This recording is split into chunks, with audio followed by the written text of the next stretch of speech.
주제에 대해서 저희가 하려고 하면 이야기가 너무 많죠. 근데 이 자리에서 다 할 수가 없기 때문에 제가 몇 가지 포인트를 잡아서 질문을 만들었습니다. 그래서 지금 여기 계신 분들께서 제가 하는 질문에 간단히 yes 아니면 no로 답을 해주시고요. 그리고 거기에 대해서 제가 이렇게 여쭤보는 걸로 진행을 하도록 하겠습니다.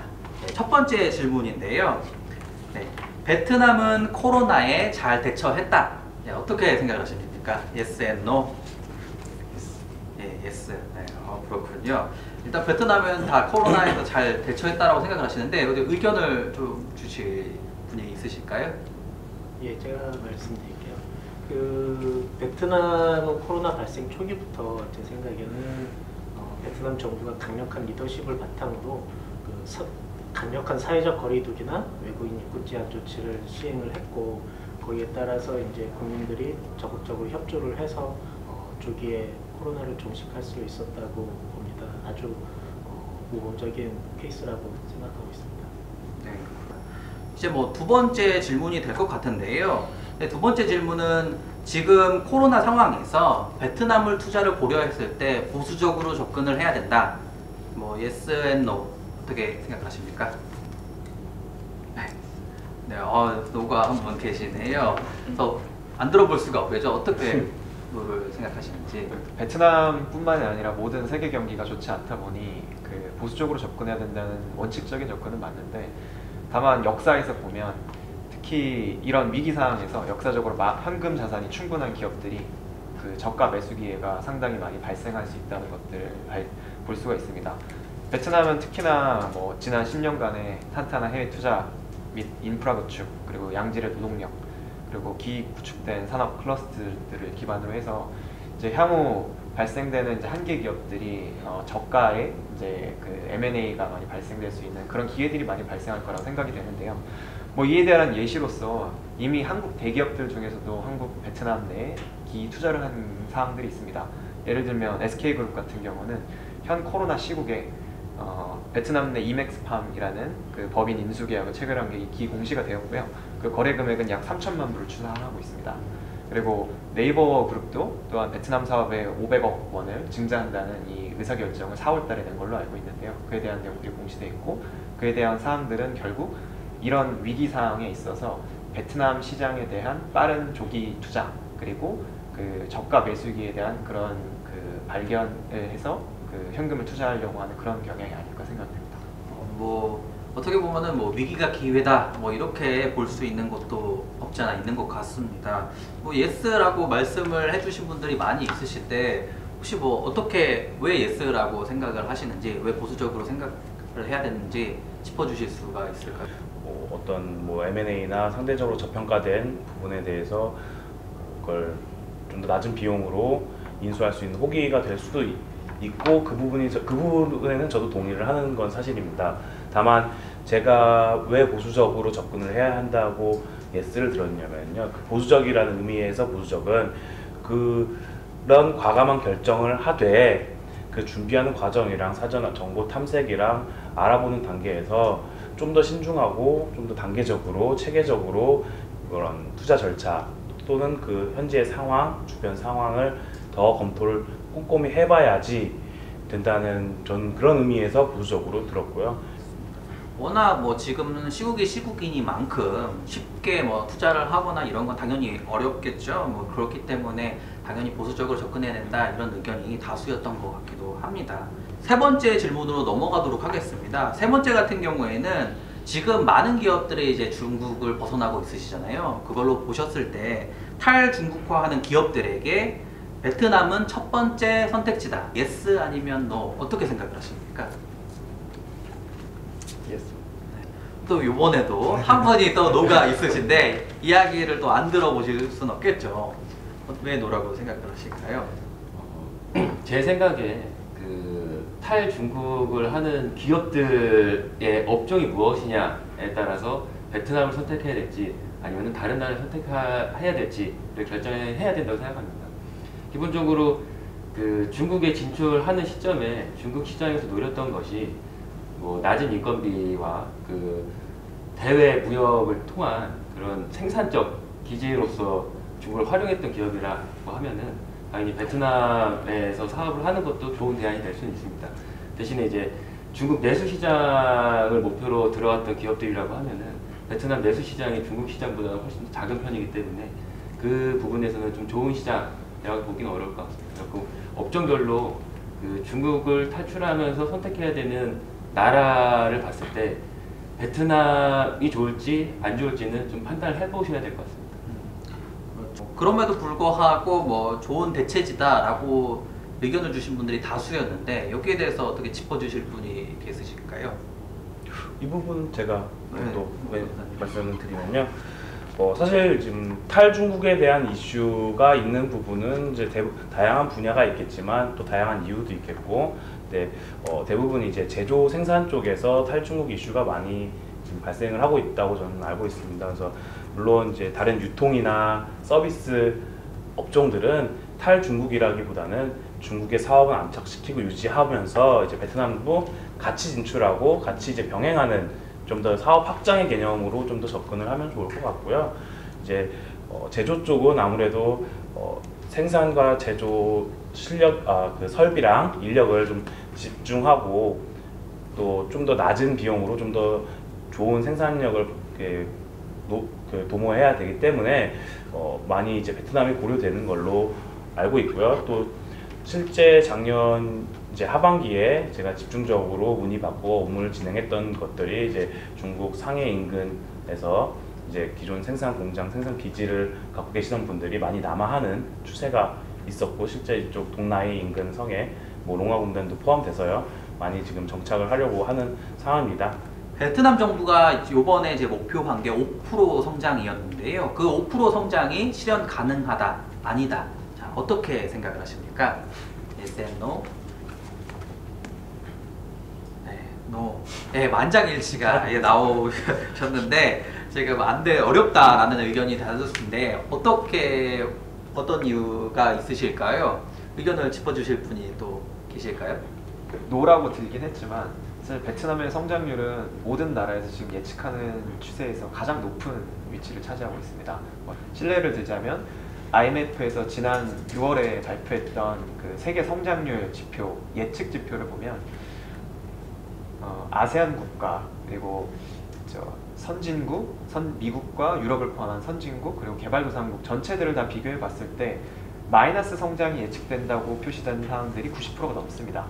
전체 국가를 비교해 봤을 때 플러스 성장을 예측한 국가가 10개국 정도밖에 되지 않는데요. 그 중에 베트남이 2.7%로 1위를 차지하고 있습니다. 이런 내용들은 비록 그 베트남 정부가 5%의 성장률을 목표를 하고 있고 그에 대한 내용들이 어렵다 하더라도 전 세계 전체로 봤을 때는 높은 성장률을 유지할 수 있는 그런 몇 안 되는 국가가 되지 않을까, 그런 생각을 하고 있습니다. 네, 일단 기본적으로 그런 5%라는 게 어떻게 보면 베트남 정부에서도 높게 잡아야지 그만큼 더 높게 발전할 수 있지 않겠느냐, 뭐 이런 의도도 없지 않아 있을 것 같은데요.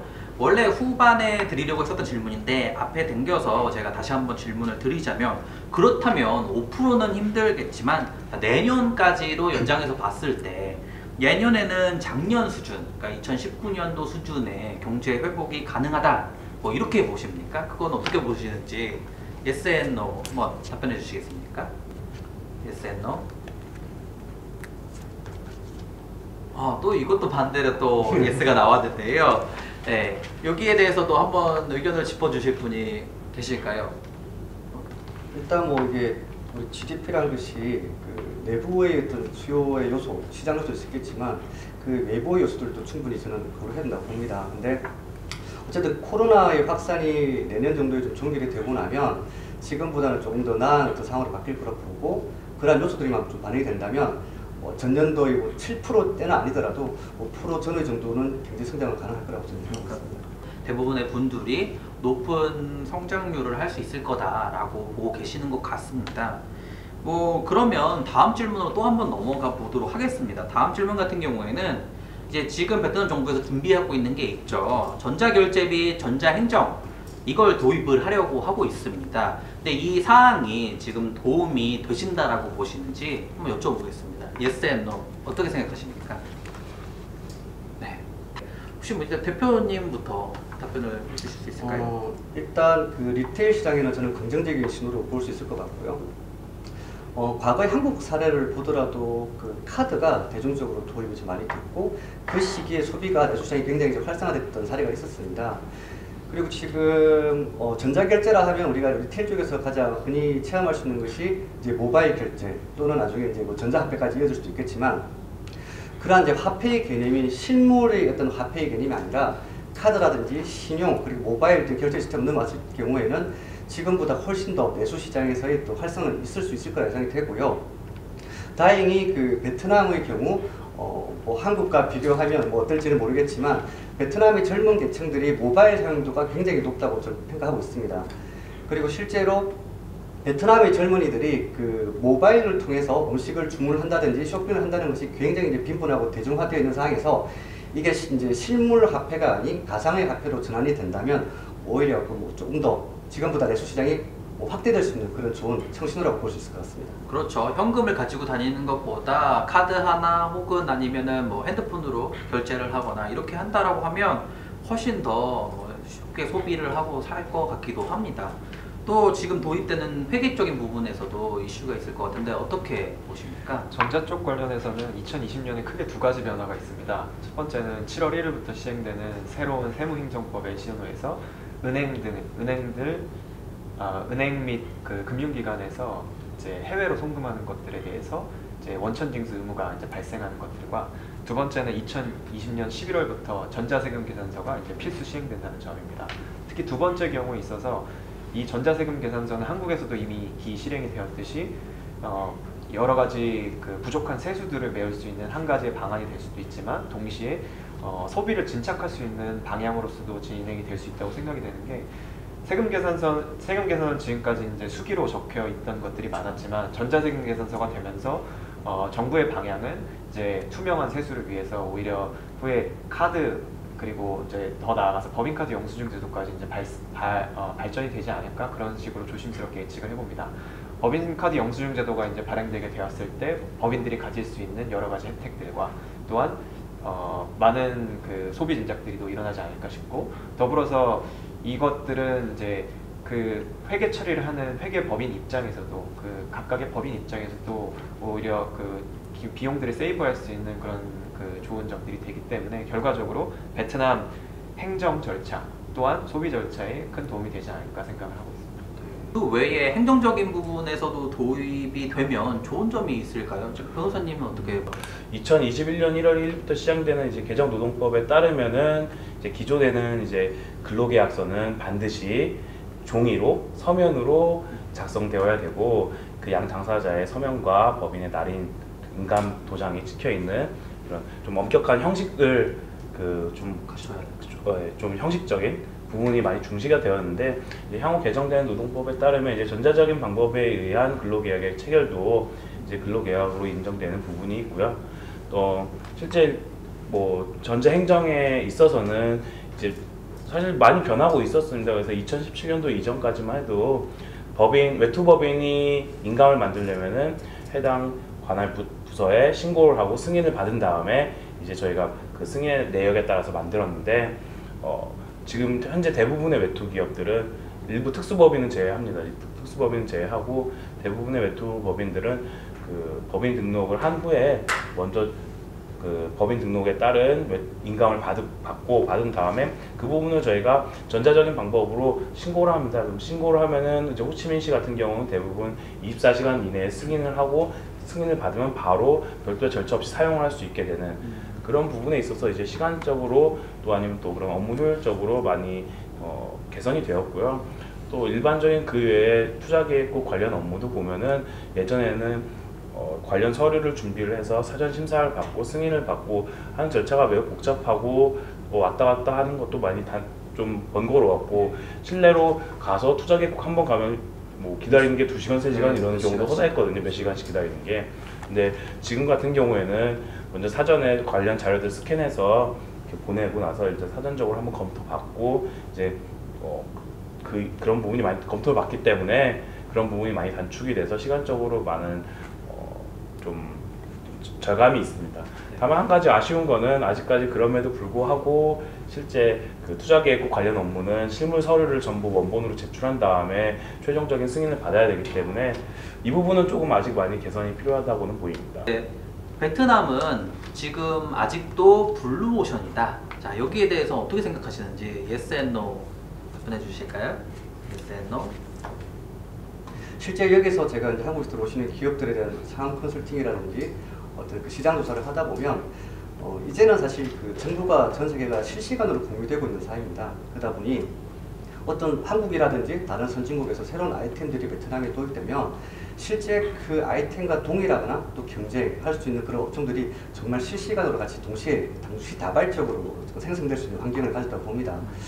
그러다 보니 여기에서 경쟁이 약하기 때문에 성공할 수 있다. 뭐 그런 시장으로 접근하시는 것보다는 한국에서 충분히 준비가 잘 되어 있고 어떤 기술적 우위를 가지고 있는 그 업체들 또는 시장에 대해서 접근성이 충분히 준비되어 있는 기업들이 들어와서 베트남에 있는 기업들과 그 자율적인 경쟁 속에서 이김을 통해서 그 시장 1억 인구를 가지고 있는 내수 시장에서 성장할 수 있는 그런 기회를 하나의 어떤 그 모멘텀을 보고 들어오시는 것이 맞다. 저는 그렇게 생각하고 있습니다.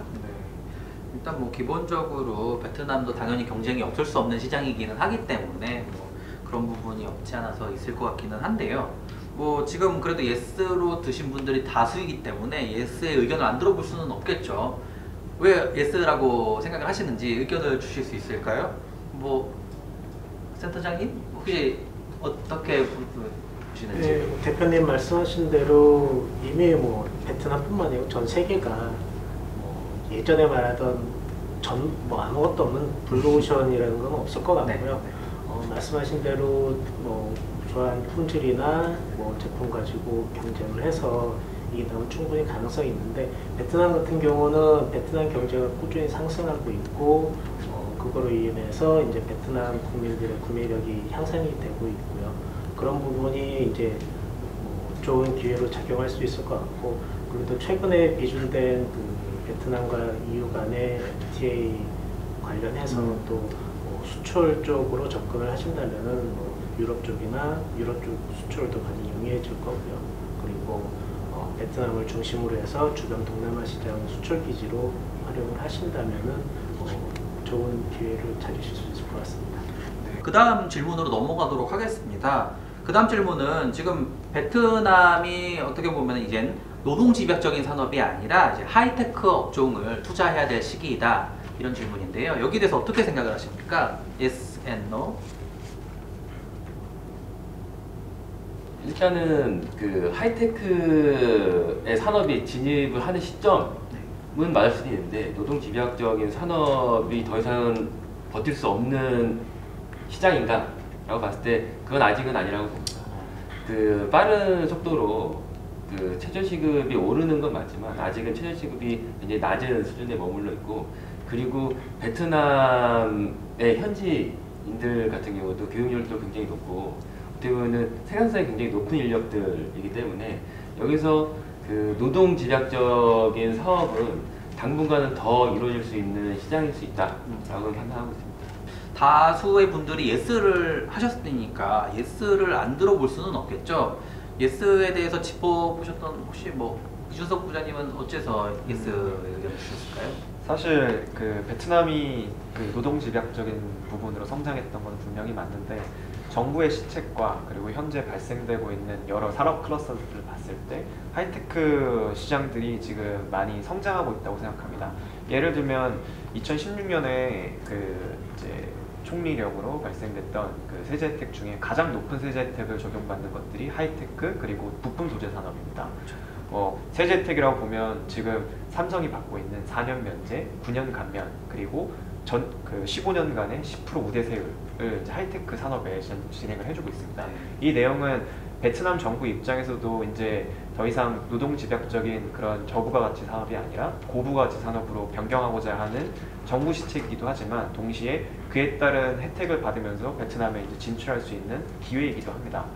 더불어서 지금 현재 구성되어 있는 뭐 삼성 기준 그리고 뭐 LG 기준의 여러 산업 클러스터들을 보면 고부가치 산업들이 실제로 그 많이 그 생산이 되고 있고, 삼성 같은 경우는 하노이에 그 R&D 센터를 개설하는 등의 여러 가지 그 하이테크 관련된 투자를 하고 있습니다. 그에 따른 모멘텀이 있을 거라고 생각하고 있습니다. 네.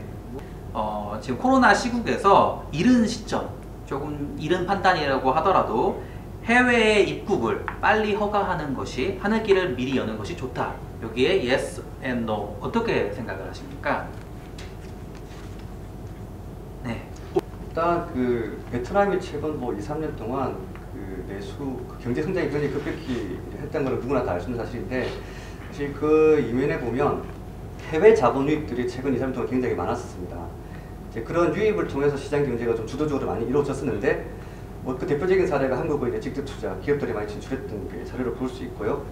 근데 그러한 사례들이 사실 코로나 이후에 급격히 이제 줄어들면서 외화의 자본 유입이라든지 그 우수한 인력들의 유입이 굉장히 좀 차단되어 있는 현재의 상황입니다. 이러한 부분들이 좀 빨리 사실 해소가 되어야지만 그 베트남 경제뿐만 아니라 한국에서 이제 그 대기하고 있는 기업인들에게도 또 새로운 기회를 베트남에서 가질 수 있는 그런 상황이 사실 빨리 좀 열려야 되지 않나 그렇게 생각하고 있습니다. 네.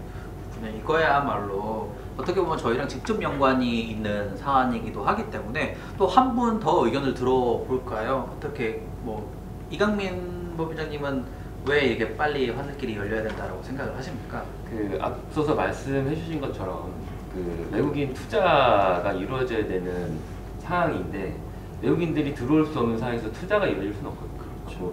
외국인들이 들어오면서 돈을 들고 들어와서 여기가 투자가 진행되고, 그리고 경제 그 돈을 바탕으로 해서 산업이 발전되고 경제가 돌아야 되는데, 지금 그 고급 인력들의 그 입국도 격리를 통하고 굉장히 소수 인력들만 이게 통제돼서 들어오는 상황에서는 이 빠른 투자가 이루어질 수 없고, 그 투자 속도를 못 따라간다라고 하면은 이 베트남 전체적인 시장 자체가 조금 다운이 될 수 있는 가능성이 충분히 있다라고 보고 있습니다. 그렇기 때문에 빨리 열어야 된다, 이런 의견이신 것 같은데요. 확실히 어떻게 보면 이게 4번 문제와 연결이 되는 것 같기도 합니다. 네 번째 드렸을 때 뭐 5% 성장이 가능하냐 안 하냐 이런 문제인 건데, 높은 경제 성장률을 위해서는 당연히 외국인 투자가 이루어져야 되고, 그 투자를 위해서는 하늘길을 열어야 된다, 뭐 이렇게 정리를 해볼 수 있지 않나 싶습니다. 마지막 질문입니다. 2021년 같은 경우, 그러니까 앞으로의 전망으로 봤을 때에 내수 시장만 두고 봤을 때도 베트남은 투자를 할 만한 가치가 있다. 자, 여기에 대해서는 어떻게 생각을 하시는지 yes and no 답변을 해주실 수 있을까요? yes and no. 네, 다 예스셨네요. 베트남은 긍정적으로 평가를 하시는 건데, 여기에 대해서도 또 한번 의견을 안 들어볼 수 없겠죠. 뭐 지금 센터장님 한번 짚어주실 수 있을까요? 네, 아까도 말씀드렸지만 베트남은 일단 인구가 약 1억 명에 가까운 뭐 좋은 내수 시장을 갖고 있고요. 그리고 경제도 꾸준히 발전하고 있고, 정부에서도 이제 경제 발전이나 의료 시스템 발전에 대해서 이제 많은 노력을 하고 있는데, 이로 인해서 뭐 또 최근 코로나 사태로 인해서 또 의료 설비나 이런 장비들에 대한 관심도 더 많이 높아진 상황이고요. 그래서 의료기기 시장만 놓고 본다면 좋은 기회는 확실하고요. 특히 내수 시장 관련해서는 개인용 의료기기 쪽 관련해서 접근을 하면은 지금 베트남의 구매력이 많이 향상이 되고 있기 때문에 베트남 개인들을 상대로 한 이제 개인용 의료기기 쪽 시장이 아주 전망이 좋을 것으로 보이고요. 또 EU하고 베트남하고 FTA를 관련해서 이제 유럽 시장을 공략하기 위한 수출 기지로 아주 부각될 것으로 생각합니다. 네.